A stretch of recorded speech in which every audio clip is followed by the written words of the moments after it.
Lipstick. Pang isang kainan lang to guys, ang konti.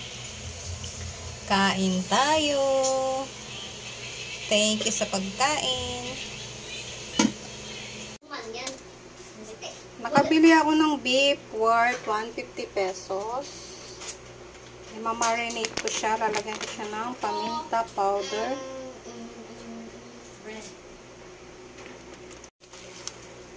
Magic sarap, kaunti lang.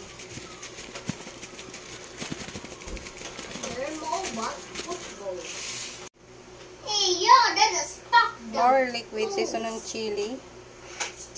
Chili yung ilalagay natin mga meat. Para medyo maheng-heng.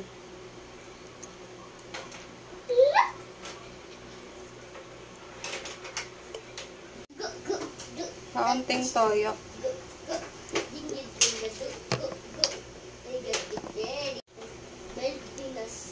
Oyster sauce.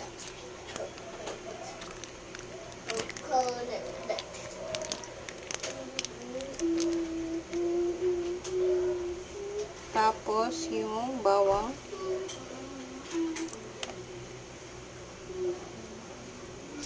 Siyempre haluin natin mga malinis yung aking kamay. Mix lang. Ay, yung ano pa pala, calamansi juice. Hindi ko nang makalimutan. Mix.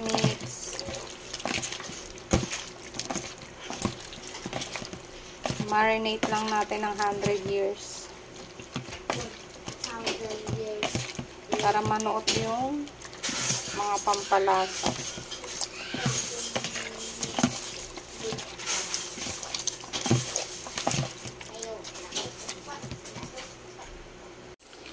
Lagay na natin sa lagayan para ma-marinate.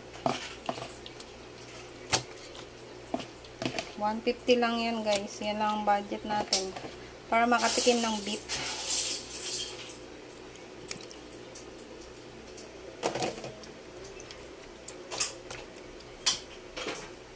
Siyempre, ang ating lagayan ay ice cream naman.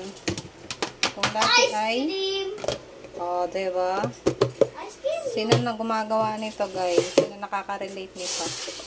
Siyempre, lagay na natin sa ref. Naglalaro yung aking kiddos.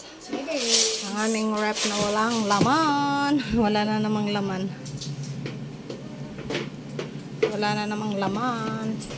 Wala pa tayong budget. Wala nang laman. Oh. Wala pa tayong budget. Ito guys, masarap to. Frozen. Ilabas na natin guys yung ating minarinate na ice cream charis. Yung ating beef. Para lumambot. Patingin nga. Oh, ice cream. Hindi man yan ice cream. Ano ba yan? Ano ba yan ice cream? Para lumambot. Ulam namin ng hapunan.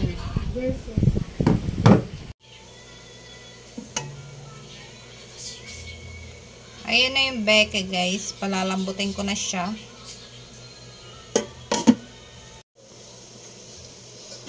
Check na natin ang ating ulam recipe.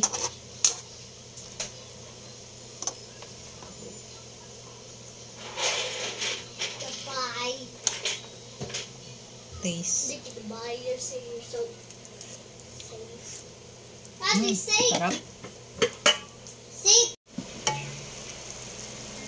Check na natin. Maglalagay pala ako guys ng sili para medyo maanghang.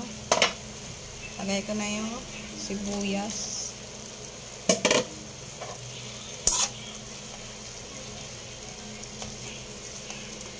Siyempre haluin natin.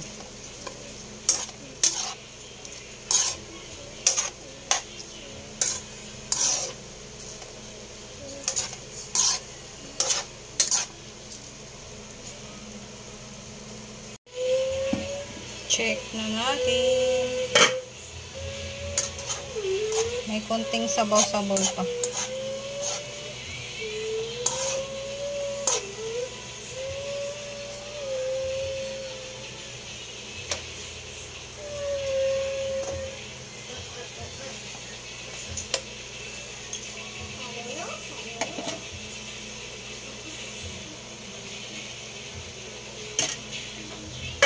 Hilain ko na guys.